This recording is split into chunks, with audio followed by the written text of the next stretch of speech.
আজকে আমরা দূরত্ব এবং স্মরণ নিয়ে আলোচনা করব। দূরত্ব এবং স্মরণের মধ্যে যে একটা কনফিউশন থাকে সেটা আমরা ক্লিয়ার করার চেষ্টা করব। তো ১ম এই আমরা যদি দূরত্বটা দেখি তাহলে তোমরা চিত্রের মধ্যে দেখছো যে একজন ব্যক্তি A পয়েন্ট থেকে B পয়েন্ট হয়ে C পয়েন্টে গেল। এতটুকু পথ সে অতিক্রম করেছে। এখন আমি যদি বলি এখানে তার অতিক্রান্ত দূরত্ব কত, তাহলে হবে সে তার যাত্রাপথে কতটুকু পথ অতিক্রম করল। তাহলে এবি দূরত্ব এবং বিসি দূরত্ব দুটো মিলেই যে মোট দূরত্ব আসে সেটাই হচ্ছে তার অতিক্রান্ত দূরত্ব। অর্থাৎ এখানে এবি এর মান যদি ৩ মিটার এবং বিসি এর মান যদি ২ মিটার হয় তাহলে তার মোট অতিক্রান্ত দূরত্বটা হবে ৩ এবং ২ মিলে ৫ মিটার। এখন আসি আমরা স্মরণে।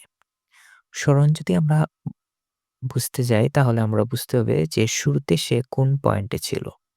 আমরা এখানে দেখতে পাচ্ছি যাত্রার শুরুতে সে এ পয়েন্টে ছিল এবং সবশেষে সে কোন পয়েন্টে গিয়ে দাঁড়িয়েছে?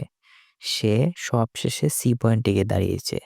এখন একটি ঘটনার সময়কালের মধ্যে শুরুতে তার অবস্থানটা কোথায় ছিল এবং শেষে তার অবস্থানটা কোথায়?